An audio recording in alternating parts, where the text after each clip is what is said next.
వణుకుతున్న అమెరికా మంచు తుఫాను బారిన అగ్రరాజ్యం దాదాపు 20 కోట్ల మందిపై తీవ్ర ప్రభావం 16 రాష్ట్రాల్లో స్టేట్ ఆఫ్ ఎమర్జెన్సీ విధింపు 8,000కు పైగా విమాన సర్వీసులు రద్దు పేరుకుపోతున్న మంచుతో పెను ప్రమాదం. అమెరికా చరిత్రలోనే అత్యంత తీవ్రమైన మంచు తుఫాన్లలో ఒకటి దేశాన్ని అతలాకుతలం చేస్తుంది. టెక్సాస్ నుంచి న్యూ ఇంగ్లాండ్ వరకు సుమారు 2,000 మైళ్ళ విస్తీర్ణంలో ఈ తుఫాను ప్రభావం చూపడంతో అగ్రరాజ్యం గజగజ వణికిపోతుంది. దాదాపు 20 కోట్ల మందికి పైగా ప్రజలు శీతల వాతావరణం మంచు హెచ్చరికల నీడలో జీవిస్తున్నారు. 20 కోట్ల మంది ఈ మంచు హెచ్చరికల నుండి అలాగే శీతల వాతావరణంలో జీవిస్తూ ఉన్నారు. అంటే తుఫాన్లలో అంటే తీవ్రమైన మంచు తుఫాన్ ఒకటి వీళ్ళకు హెచ్చరిస్తూ ఉన్నారు. ఇక పరిస్థితి తీవ్రతను దృష్టిలో ఉంచుకొని వాషింగ్టన్ డీసీతో పాటు అల్బామా, జార్జియా, కెంటికా, న్యూయార్క్, టెక్సాస్ సహా 16కు పైగా రాష్ట్రాలు ఇప్పటికే స్టేట్ ఆఫ్ ఎమర్జెన్సీని ప్రకటించాయి. ప్రాంతం నుంచి ఇక ఆర్కిటిక్ ప్రాంతం నుంచి పోలార్ ఓరెక్స్ కారణంగా దూసుకొస్తున్న అతి శీతల గాలులు శక్తివంతమైన తుఫాను వ్యవస్థతో కలవడంతో ఈ విపత్కర పరిస్థితి ఏర్పడింది. దీని ఫలితంగా దేశంలోని తూర్పు భాగమంతా భారీ హిమపాతం, గడ్డకట్టే వర్షం, స్లిట్తో అల్లకల్లోలంగా మారింది. ముఖ్యంగా southern plains, lower Mississippi valley, tennis valley, ఆగ్నేయ రాష్ట్రాల్లో కొన్ని చోట్ల విపత్తు స్థాయిల్లో మంచు పేరుకుపోయే ప్రమాదం ఉందని జాతీయ వాతావరణ సేవల విభాగం హెచ్చరించింది.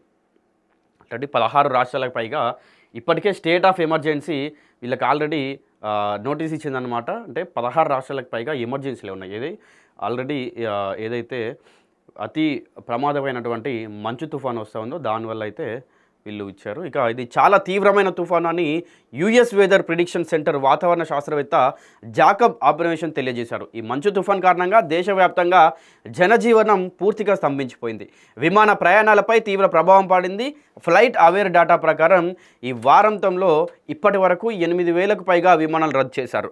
డెల్టా, అమెరికన్, యునైటెడ్ ఎయిర్లైన్స్ వంటి ప్రధాన సంస్థలు ప్రయాణ హెచ్చరికలు జారీ చేసి టికెట్ మార్పు రుసుములను రద్దు చేశాయి. ఇక ఫెడరల్ ఏవియేషన్ అడ్మినిస్ట్రేషన్ కూడా టెక్సాస్ నుంచి ఈశాన్య రాష్ట్రాలకు పలు విమానాశ్రయాల్లో కార్యకలాపాలను నిలిచిపోవచ్చని హెచ్చరించింది. ఇక మంచు ప్రభావం కేవలం ప్రయాణాలకే పరిమితం కాలేదు. గడ్డకట్టే వర్షం కారణంగా విద్యుత్ తీగలపై అంగుళం మందం వరకు మంచు పేరుకుపోయి ప్రమాదం ఉంది. విద్యుత్ తీగలపై కూడా అంగుళం మందం మంచు పేరుకుపోయిందంటే ఒకసారి అర్థం చేసుకోండి. కరెంటు తీగలపైన పెద్ద పెద్ద కరెంటు తీగలపైన ఆల్రెడీ అవి హీట్లోనే ఉన్నటువంటి వాటిపైన అంగుళం మందం మంచు పేరుకుపోయిందంటే ఎంత పెద్దటి ప్రమాదంలో ఉందో ఒకసారి అర్థం చేసుకోండి. ఇక దీనివల్ల విద్యుత్ లైన్లు తెగిపోయి చెట్లు కూలిపోయి సుదీర్ఘకాలం పాటు విద్యుత్ సరఫరాలో అంతర్జాతీయాలు ఏర్పడవచ్చని అధికారులు ఆందోళన వ్యక్తం చేస్తున్నారు. టెక్సాస్లో ఇప్పటికే దాదాపు 20,000 మంది, ఓక్లహోమా, ఆర్కాన్సాస్లో వేలాది మంది విద్యుత్ లేకుండా ఇబ్బందులు పడుతున్నారు.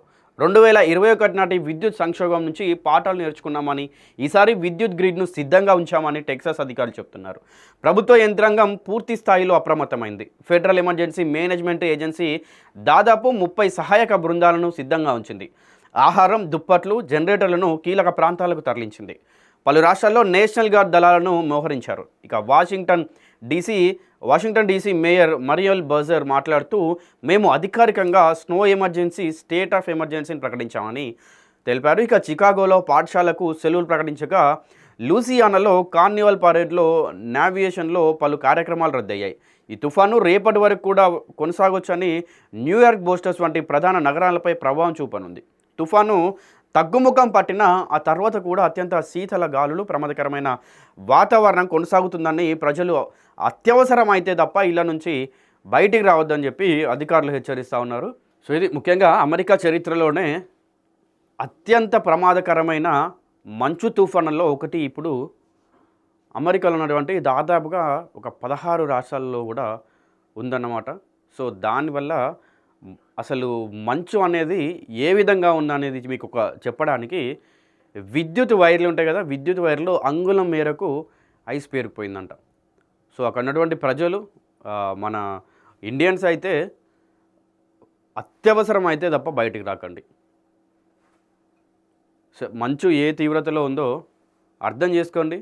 సో ప్రాణాలకు ప్రమాదం రాకుండా ఉండాలంటే ఖచ్చితంగా ఇంట్లోనే ఉండి బయటికి రాకుండా అత్యవసరం అయితే మాత్రమే బయటికి రండి.